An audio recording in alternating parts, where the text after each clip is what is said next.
Welcome back. So just to review what I was doing in the last video before I run out of time, I said that, okay, conservation of energy tells us that the work I put into the system, or the energy that I put into the system, because they're really the same thing, is equal to the work that I get out of the system, or the energy that I got out of the system, right? And I said, well, that means that the input work is equal to the output work, or that the input force times the input distance is equal to the output force times the output distance. That's just the definition of work. And let me just rewrite this equation here. If I could just rewrite this exact equation, I could say, so the force, input force, and let me just divide it by, just for kicks, let me divide it by this area. Because what I'm talking, the input here, I'm pressing down this piston that's pressing down on this area of water. So it's input force, and let me say that times the input area. Well, let me call this input. Let's call it the input 1, and let's call the output 2 for simplicity. So there's going to be some, let's say I have a piston on the top here. Let me do this in a good color, like brown. Brown is a good color. So I have another piston here, right? And there's going to be some outward force, F2. And this is the general notion is that I'm pushing on this water. The water can't be compressed, so the water is going to push up on this end, right? So the input force times the input distance is going to be equal to the output force times the output distance, right? This is just law of conservation of energy and everything we did with work, etc. So I just I'm rewriting this equation. So if I take the input force and divide by the input area, let me just switch back to green. And then let's say I multiply by the area then. And then I just multiply times d1.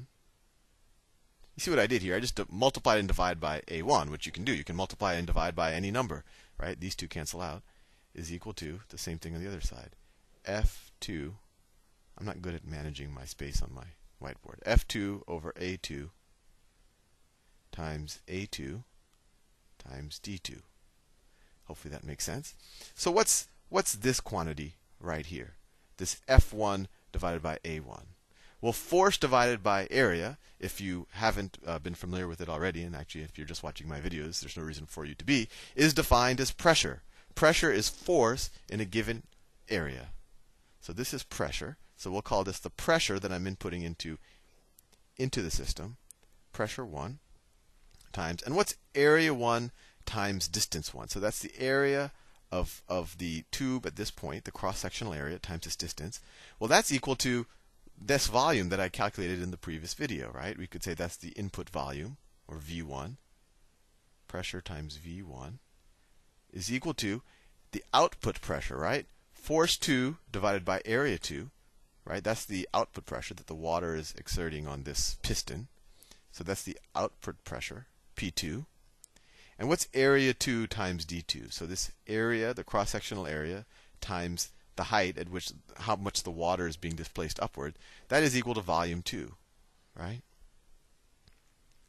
But what do we know about these two volumes? And I went over it probably redundantly in the previous video, is that those two volumes are equal, right? V1 is equal to V2. So we could just divide both sides by that equation, and you get the pressure input is equal to the pressure output.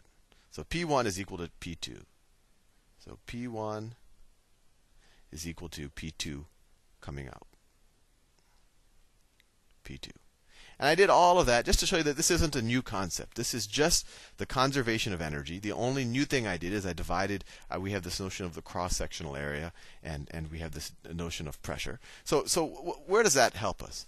Well, this actually tells us, and you can do this example in multiple situations, but I like to think of it if we didn't have gravity first, because gravity tends to confuse things, but we'll introduce gravity in a video or two, is that when you have any external a pressure onto a liquid, so onto an incompressible fluid, that pressure is distributed evenly throughout the fluid. And that's what we essentially just proved just using the law of conservation of energy and everything we know about work. And what I just said, that's called Pascal's principle. That if any external pressure is applied to a fluid, that pressure is distributed throughout the fluid equally. And another way to think about it, I mean, we proved it with this little drawing here.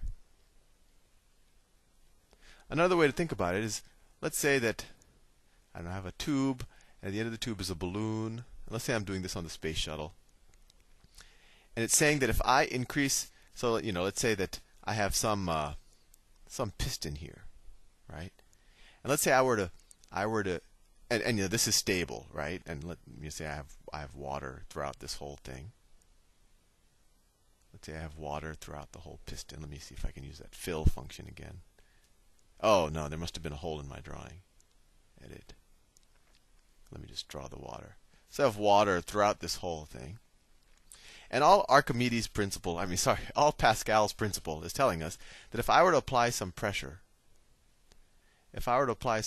here, pressure in, that net pressure, so if I, and I would have, and that pressure is going to, that extra pressure I'm applying is going to compress this a little bit. That extra compression is going to be distributed through the whole balloon. Let's say that this right here is rigid. Let's say that's some kind of metal structure. The rest of the balloon is going to expand uniformly. So that pressure, that increased pressure I'm doing is going through the whole thing. It's not like the balloon will get, it's not like the balloon is just going to get longer, that the pressure is just translated down here, or that, just up here the balloon's going to get wider and it's just going to stay the same length there. Hopefully that gives you a little bit of intuition. But going back to what I had drawn before, that's actually interesting because that's actually another simple, maybe not so simple machine that we've constructed. And I almost defined it as a simple machine when I initially drew it, right? Let's draw that weird thing again where it looks like this, where I have water in it, where there's a bunch of water. Let's say make sure I fill it so that when I do the fill, it's completely filled. It doesn't fill other things. There you go. So this is cool because this is now another simple machine, because we know that the pressure in,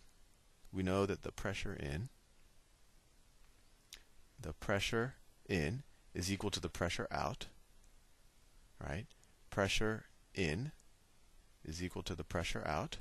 And pressure is just divided as force divided by area.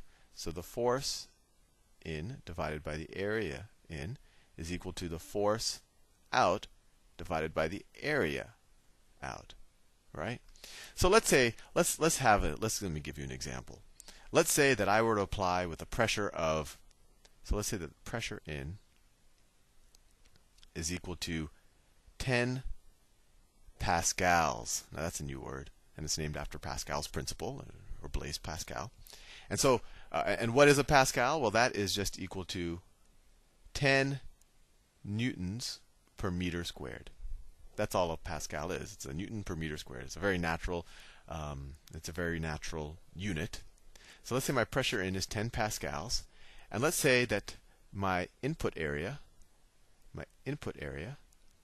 is 2 square meters. So, if I looked at the surface of water there, it would be 2 square meters. And let's say that my output area is equal to I don't know, 4 meters squared. So what I'm saying is I can push on a piston here, and that the water is going to push up with some piston here, right? So first of all, I told you what my input pressure is. What's my input force? Well, input pressure is equal to input force divided by input area. So 10 pascals is equal to my input force divided by my area.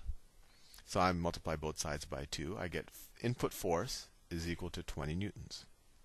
So my question to you is, what is the output force? How much force is the system going to push upwards at this end?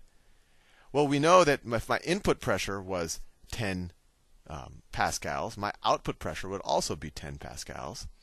So I also have 10 pascals is equal to my out force over my out cross-sectional area, right? So I'll have like a piston here, and it goes up like that. And so that's 4 meters. So I do 4 times 10. So I get 40 newtons is equal to my output force. So what just happened here? I inputted, so my input force is equal to 20 newtons, and my output force is equal to 40 newtons. So I just doubled my force, or essentially I had a mechanical advantage of 2. So this is an example of a simple machine. And it's a hydraulic machine. Anyway, I've just run out of time. I'll see you in the next video.